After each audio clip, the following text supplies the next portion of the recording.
All right, guys. So this news came out last night, and I, as a writer, was blown away by this announcement. And I, we're gonna have to go into this, but I decided to get another writer into the room and get their perspective on it as well. And that is my good friend Matt Dennion, the creator of Atomic Rex, the creator of several kaiju work, and someone I'm hoping to collab with in the near future once my book's done. Matt, how are you? Doing great, Tyler. How are you doing? I'm blown away by this news that came out today. You sent it to me earlier today, and I was looking at it and thinking, like, wow, this is unprecedented, is the only word I can think of, that would have occurred here with DC and Fables. Yeah, for those who are not in the know, there had been a long-standing thing between Bill Willingham, the creator of Fables, and DC Comics. Bill has recently announced, after being what he called being screwed over repeatedly by DC Comics, the head and the studio state, not just them. I'm talking like the studio, and thanks again Zaslav for pissing off a great writer.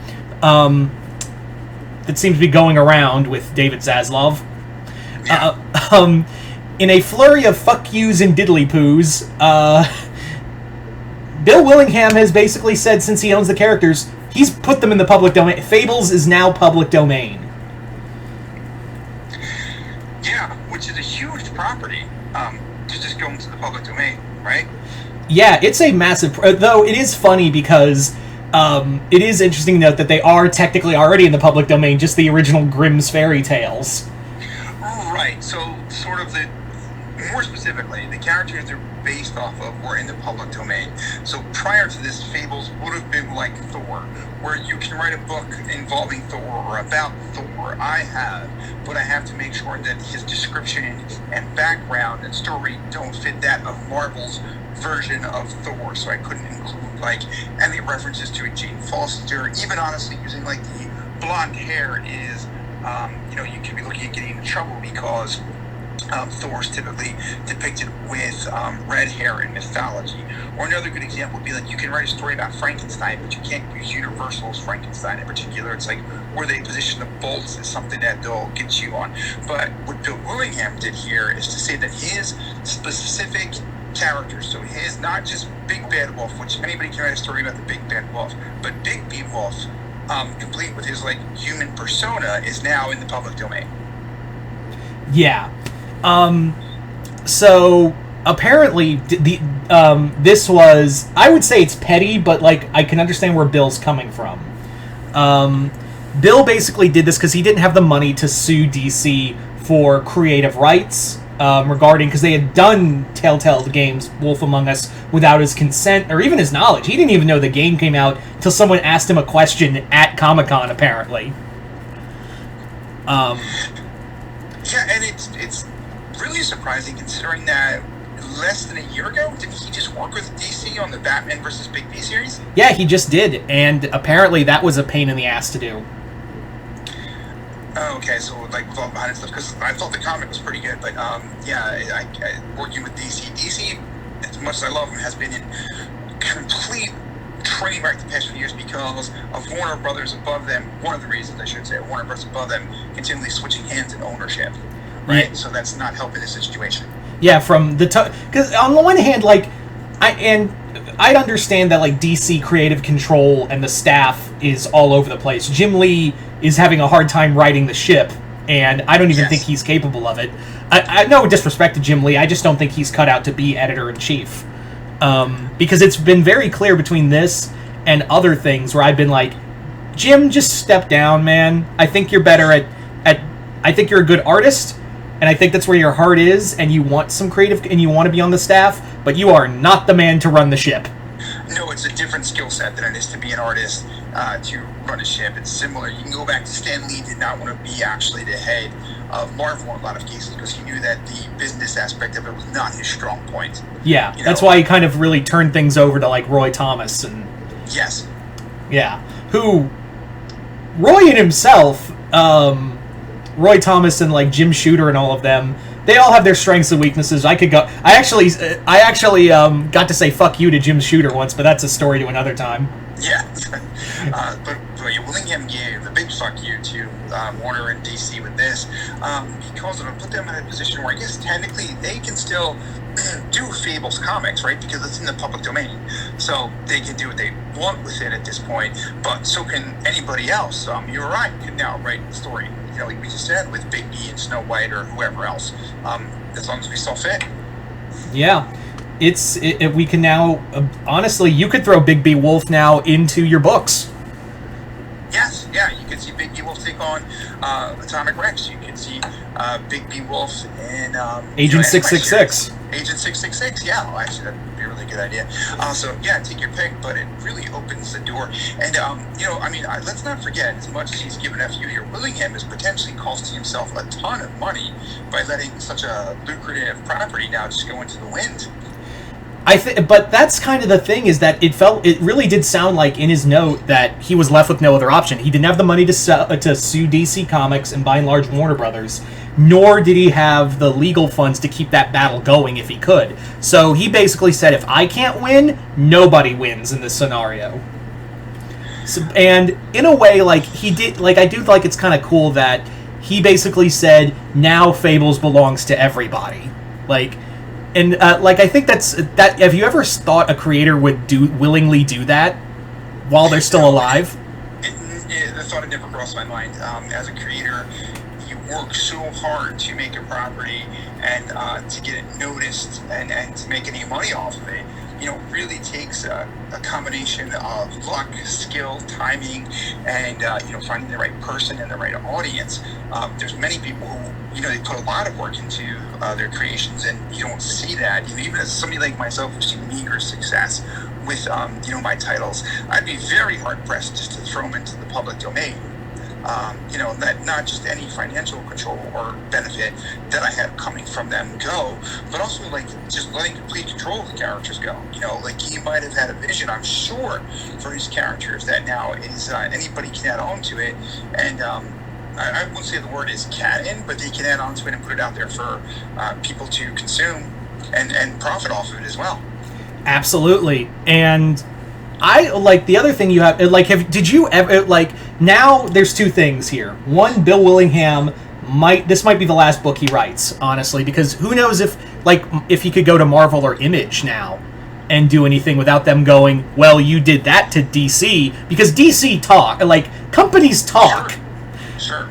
So he, for all intents and purposes, might have committed career suicide, because I don't think Marvel would be willing to take a gamble if someone's willing to do that.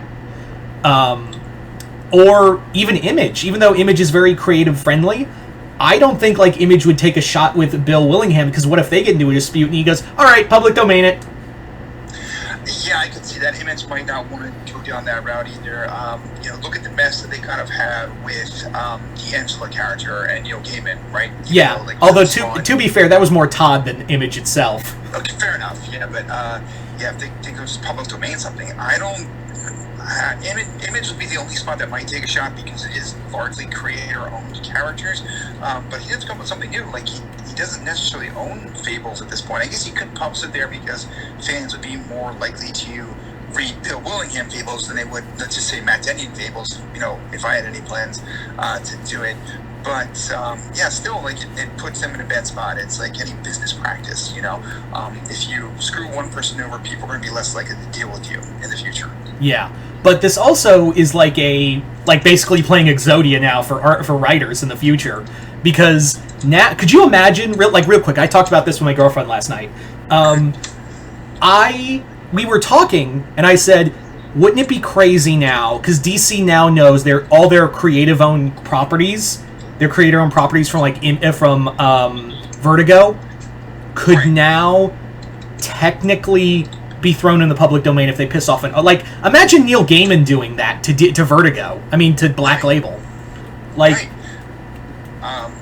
Sandman, for instance, right? Sandman. Sandman. You can throw it right in there. What else is on the old Vertigo labels from back in the day? I do not think Alan Moore owns John Constantine. No, he does not, but he does have a lot of creative I think he does have like a creative writing. I don't know if that's in his contract anymore, but he does have like V for Vendetta and League of Extraordinary Gentlemen in his pocket. So, right.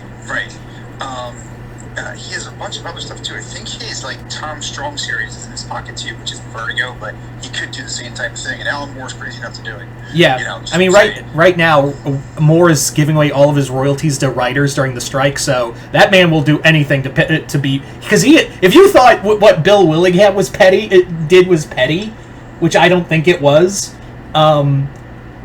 Imagine what Alan Moore would do now that he knows he can do this. Oh yeah, Alan Moore would totally do something just to spite people. That's what he does. He's sort of like the writer's equivalent of an anarchist, maybe. He's just like whatever he can to screw things up and over. Is on the table now. But I don't. Yeah, I'm with you. I don't blame Bill Willingham. Now, granted, we mainly just got his side of the story, but it's certainly not the first time I've heard a large publisher screwing over beer with their content, right? Yeah. Hell, you and I have been screwed over by smaller companies. Not naming any names. Yes, yeah, not naming any names, but there's still money on the table for both of us out there that we just don't have the time nor the funds to go after right now. But yeah, that's a very good point. So it's just really blows my mind that this has occurred. It's a good thing, maybe in some respects, because it shows the companies that there is an out. It's just like you said, mutual destruction, I guess. Where Bill Willingham's like, fine, I'll make an analysis, but you're not going to be able to people to have access to it anymore either. Yeah. So, again, anybody can make a Fables comic or book or I suppose even movie, TV show that or even be able to get off the ground. Yeah, or even toys. Toys, yeah. Take your pick. Fables certainly has a large enough fan base to warrant those things, Yeah. Hell, I mean, technically speaking, you could make a Fables anime now. Yeah, absolutely. Companies like Apple's looking for properties. Apple might jump on this now in the public domain since they don't have to pay a dime for it and make a Fables series. Yeah. But on the other hand, here's something and this is something I thought about, and I want your perspective on it as a writer. Do you think that's going to make companies in the future, what Willingham just did, way more constrictive with their writers' contracts? I do think so, especially large companies like that. I do definitely think that would be the case. I've seen contracts that I'm working on become slightly more constrictive than they were even when I started writing 7 years ago. So this, I think, will definitely put especially larger companies in a position where their contracts will have something that... like a clause. A clause that keeps this from occurring. Basically, that these characters, will have to not be able to be put in the public domain, that they'll have to be purchased back or something. I really couldn't tell you the legal lingo that would go into it. But yes, if somebody gets burned like this once, I definitely think that there will be clauses to prevent it happening in the future. Yeah. It could even happen at creator-friendly groups now, because they're what they care about more is the almighty dollar. So it could be if they're probably lawyers are probably thinking, they're probably contacting lawyers and whatnot to be okay, we got to make sure this doesn't happen again, and in case we do fuck someone over again, we still get the characters. Yes, and I would suggest to people who are listening to this or who are looked online for this situation, don't think you can just start writing a Fable story that takes place in the same canon of where DC's story left off. I suspect that they will look to go after people who do that. You probably have to write something completely in its own continuity from the start, with the characters, but not necessarily carrying on a storyline that's already been developed. Yeah. Do you think that's the case too, probably? I think that will be the case, where you just can't pick up where they left off. Right. I would say, and thank God, 95% of the story's done. He was just writing little mini stories in the universe. And the universe is done. That's right. The thing. You just can't continue from that universe. That universe is closed for business, but now you can make a whole new universe with those characters. And I guarantee you, there's probably 500 people writing Big B Wolf stories. Isn't that right, Matt? Yes, for sure. Yeah, I mean, I would love to do one, and not just stories, like you said, things like video games. if you were a publisher who wanted to put these characters into a game, you could do so now, whenever you want to, for the most part. Like, for instance, Bigby's come up a lot of times to be in something like Injustice or Mortal Kombat. Yeah. Which are, I get those are DC-owned properties, but now if you're something like, take your pick of anything, Super Smash Brothers, like, unlikely because he's not a video game guy, but they can put him in there. I'm trying to think of something else along those type of lines, like a fighting game or something. Brawlhalla could pick him up, put him in tomorrow if they wanted to at this point. Yeah. Hell, like Big B Wolf can be in Mortal Kombat now. Yeah, without any problems. Yeah. I don't know if they would look to piss off WB doing that, but in theory, yes. I have a feeling Ed Boon, after how, like, I've heard some horror stories from people, like, how bad the new Warner Brothers regime has treated NetherRealm. I would not be shocked if they did do that as a middle finger. They could, or somebody could develop their own entire Fables fighting game, or story game, or whatever. Yeah. At this point, if you're something like, if Killer Instinct was looking to make a comeback, there'd be great characters to throw in there to pick up some extra notoriety, Absolutely. I know you yourself, I know you were joking, but I know for a fact, I got a feeling that you would want to use some of those characters in future, like, universe stories. Yeah, I would. I definitely would. I don't have any plans right this second for it, but when characters that are that interesting and that popular, and I'll be honest, I love personally that much, so I'm a huge Fables fan, come up into the public domain, it just, you definitely would want to do something with that.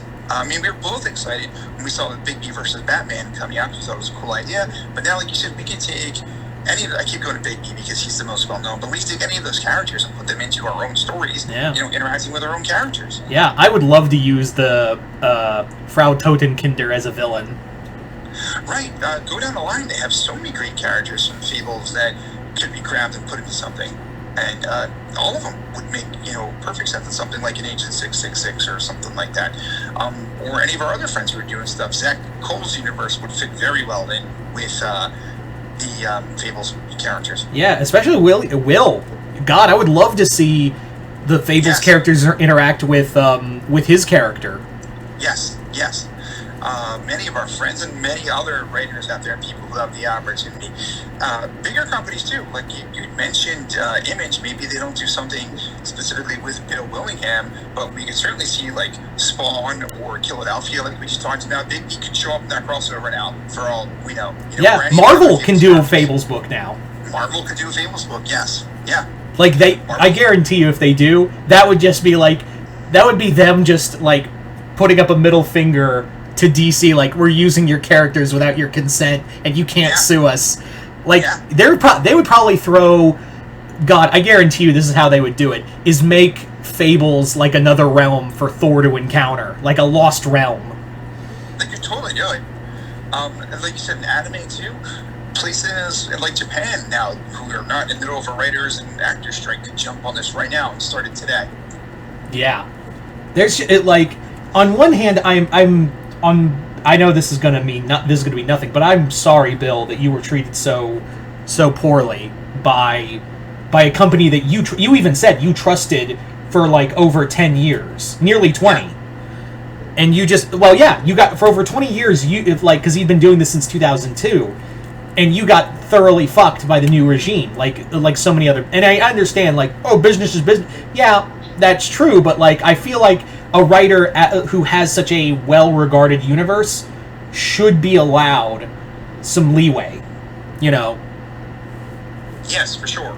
It's the reason that Image, for instance, was formed back in the day, right? When artists and writers who felt that they weren't being given much leeway up and went and created their own characters. But in this case, it's not Bill Willingham creating his own characters. It's him saying anybody can do what they want with these characters that were mine and published through DC at this point.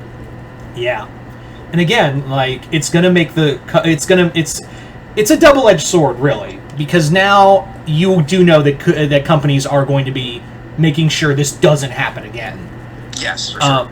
But on the other hand, I'm sure this has rattled a lot of cages, and I guarantee you, if they piss off Neil Gaiman hard enough, which I imagine they might have, because him and Bill Willingham were friends. Oh my God. Yes.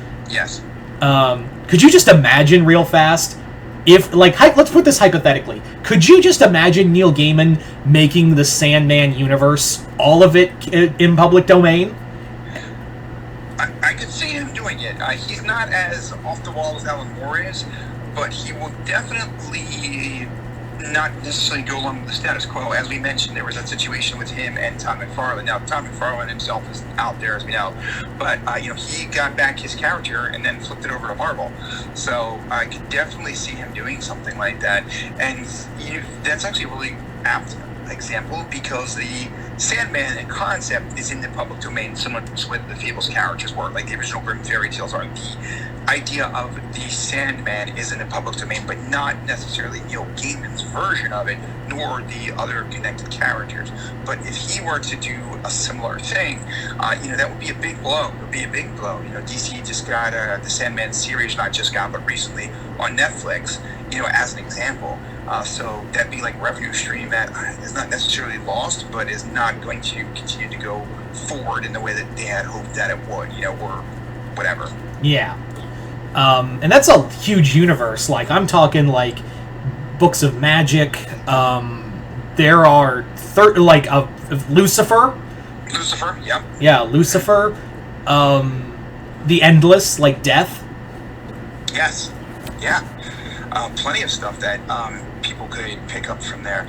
It does beg the question of, is this the first domino to fall or not? Is this a singular thing, or is this going to have a bit of a chain reaction? Because it certainly could. Yeah. And even Image could do this with their own characters. Like, how crazy... And this will never happen because Todd McFarlane loves money. But let's just say, like, Todd McFarlane says Spawn is public domain now to make sure no one gets his property after he's dead. That is an interesting concept. I've wondered what would happen when McFarlane is no longer around with Spawn. Like, could we just give it to his family or whatever? Or would he put it out there in public domain? I think it would go to the estate, but that's a whole legal thing in of itself that neither of us are smart enough to figure out. No, I don't know enough about it. But yes, it's similar to something like that going down, because you do have characters in the Fables universe that have monetary value in terms of people still want to read their stories when they come out. So the fact that Bill Willingham has done this really puts other writers in a position where they can do the same. Yeah. It's mutually. It's like hitting a nuclear bomb. Like, if I go down, you go down with me. Yes. That's exactly what it is. Yeah. So yeah. Yeah, I guess in closing, like, this is really cool, but at the same time, I can't help but feel sorry for Willingham. Yes, it stinks for him, because we'd like to see, as fellow creators, the creator get to have income from his creation, but also continue to hold on to it and at least see it do something that was in line with his vision. So now he, like you said, hit the nuclear bomb and just said everybody can do what they want with my creation. So we've talked a lot about positive things that could occur, like we said, cool animators or something like that. But now any Joe Schmo can pick up and write a story with the Fables characters, or God forbid, you can make a Fables porno and no one could stop you. Exactly. Something along those lines could occur too. And like you said, there's nobody that can stop it. And it will be difficult for people to now keep an eye on what's necessarily going to be, we'll say, good Fables content, versus, terrible Fables content. It'd be like Sherlock Holmes is now, but there's plenty of still coming out really good Sherlock Holmes stories, but there's plenty of terrible ones too, and plenty of terrible ideas that are utilized. So The Asylum, for instance, now could make a Fables movie, right? Like, if you're talking about something bad that could occur, I could see them jumping on that right away. And they technically did. They made like a Fables Avengers movie to pair. Right, they did. They did. So now they could make it an official one, where it's a bit more in line with that. But there's an example of the band that could occur, or like you said, an adult film, or you would have a list of other things that could occur with those characters. Yeah, it's just like anything else. Now that it's public domain, I think like this opens a floodgate of imagination. Yes, yeah. And, for some good things too, like I typically do the Tales of the Shadowmen stories each year where we use characters in the public domain and do like specific crossovers, like R.C. Lupin, Sherlock Holmes, those type of things. I'd love to do like stories of the Fables characters in it now. It would be pretty cool. Yeah. Yeah. So it's a double-edged sword. It's both. It sucks for Bill Willingham, but like now there's a whole generation of creators who a lot of them will know about the deep lore of the books and treat this with respect. They will. I definitely think so. And Bill Willingham is pretty well respected in the community. And now is definitely known as a guy with balls of steel for doing that, because nobody saw it coming and thought it was possible beforehand, right? Yeah. So, yeah, I really got nothing else other than have fun. Yeah, nor do I. I think that's all I can say about it for right now. Yeah. So, in closing, Matt, where can people find your work as a writer? Oh, easy to find on Amazon, so please check out Amazon for Matthew Dennion. If you just Google me, you'll find a link to my webpage, which can take you to everything. It also now shows all of my books in order, because I know that was confusing to some people sometimes, so now they're all in order. You can also please follow me on social media, Matthew Dennion on Facebook. I'm at PaskMatt1 on Twitter for whatever reason, it just is, and Instagram, Matthew Dennion as well. So please follow me there.